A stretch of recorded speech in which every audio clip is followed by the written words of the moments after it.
Bonjour, aujourd'hui une deuxième vidéo sur Time Master. Donc là nous allons voir donc à la fois l'écran et les scénarios. Comme j'avais dit à la vidéo précédente, donc Time Master est un jeu de rôle qui se déroule dans le futur en l'an 7000 à peu près. Et les personnages font partie d'une sorte de patrouille du temps, un petit peu comme dans Meja, les messagers galactiques. Et donc il leur arrive toutes sortes d'aventures. Principalement, ils affrontent une race extraterrestre qui utilise le continuum espace-temps pour ses méfaits et pour en quelque sorte essayer de dominer. Et donc c'est ça, ils s'appellent les Demorianes. Ils ont aussi d'autres missions en fait qui consistent à traquer des renégats qui utilisent donc le voyage temporel à des fins bassement mercantiles, et aussi d'autres aventures qui peuvent être en fait des réparations d'erreurs et d'anomalies du continuum espace-temps. Donc là on commence donc avec le Time Master Screen, donc l'écran du jeu.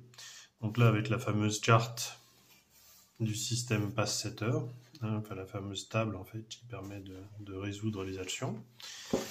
Voilà, donc là on a l'écran de l'autre côté. Bon, il n'est pas particulièrement joli, hein, c'est pas vraiment le top du top.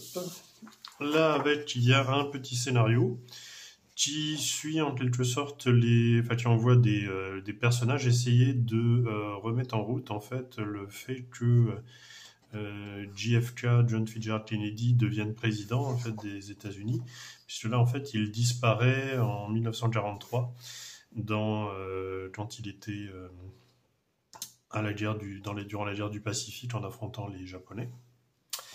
Alors donc continuons. Donc là on a un scénario post-apocalyptique qui se passe dans le futur, qui se passe en 2085. À peu près un siècle après la guerre nucléaire qui a eu lieu au siècle précédent. Et donc là, les personnages sont envoyés pour aider en quelque sorte à ce qu'il y ait une sorte de reconstruction des États-Unis d'Amérique entre deux factions qui au début sont rivales, et parallèlement en fait donc il y a ces fameux extraterrestres, donc les Demorianes qui sont là qui ont leur propre agenda en fait, en essayant d'installer des bases qui leur sont propres en fait, tout en manipulant les gens à cette époque. Là, on a Partisan from the Shadow. Donc là, ça se passe dans France occupée, durant les années 40. Et donc là aussi, ils sont envoyés en fait, puisque les Demorianes en fait ont infiltré l'Allemagne nazie en fait, et eux sont chargés en fait en quelque sorte d'affronter à la fois donc des nazis et les extraterrestres. Voilà, donc avec un petit peu, donc ça se passe à Poitiers, c'est assez rigolo en fait. Bon, il y a plein de clichés sur la France résistante en fait, hein. C'est assez rigolo de voir les noms des personnages qu'ils ont donnés aux personnages français. C'est un petit peu ce qui pouvait être fait. Là, donc, le Cléopatra Gambit, donc, qui se passe durant l'époque romano-égyptienne. Donc là, il s'agit là aussi d'éviter en fait les manipulations des Demorianes. Intéressant, cette couverture, en fait, les autres couvertures ne sont pas de cet auteur, mais là, c'est une couverture de Jim Holloway, qui est aussi connu pour avoir fait les couvertures de Paranoia et de Chill aussi, et beaucoup d'illustrations dans Paranoia et Chill. Et donc là aussi, donc là ça se passe à l'époque donc égyptienne, donc là on voit quelques petites illustrations rigolotes, avec donc un petit peu tout. Alors à chaque fois en plus les agents sont quand même censés être infiltrés, mais un peu comme dans Media en fait, c'est-à-dire ne pas utiliser ou le moins possible leur technologie, parce qu'il y a tout ce que cela peut impliquer comme problème temporel.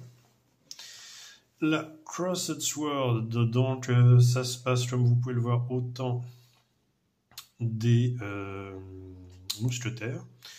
Et là, il se trouve en fait qu'il y a un problème au continuum espace-temps puisque D'Artagnan n'a pas rencontré les autres mousquetaires. Donc là, ils sont envoyés pour essayer de comprendre pour quelle raison et qu'est-ce qui se passe en fait, hein, puisqu'après ça crée des anomalies.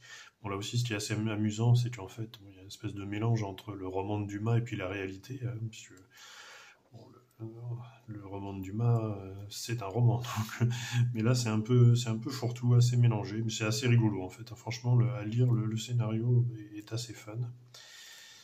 Et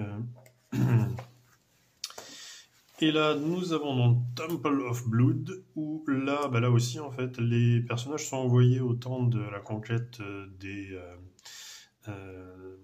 l'Amérique du Sud par les Espagnols. Donc, ils sont chargés donc de comprendre pour quelle raison est-ce que une partie du trésor aztèque a complètement disparu, alors qu'en fait, il était présent dans les musées. Et en fait, pour quelle raison est-ce que durant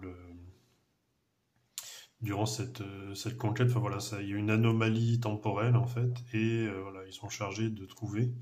Et là, a priori, donc, ce ne sont pas un problème lié aux extraterrestres de Montréal en fait, mais plutôt à des bandes de pirates temporels. Voilà, donc vous voyez un petit peu donc les types de scénarios qu'il pouvait y avoir dans Time Master, et donc il s'agit vraiment d'un jeu fun, hein, qui se prend pas au sérieux. On est vraiment là pour s'amuser. Je trouve que le média était sur ce plan-là prenait un petit peu plus au sérieux ses scénarios et tout ça, et donc j'avais une saveur un peu différente. Mais là, c'est aussi quand même assez rigolo, assez rigolo. À la lecture, c'est vraiment des scénarios sympas. Ils pourraient tout à fait être adaptables pour tout jeu de type temporel.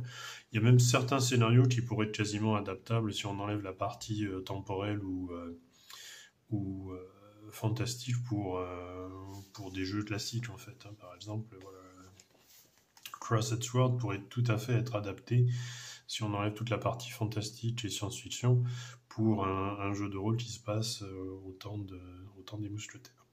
Voilà, là vous avez donc un petit aperçu de ce qu'étaient ces scénarios pour Time Master. À bientôt!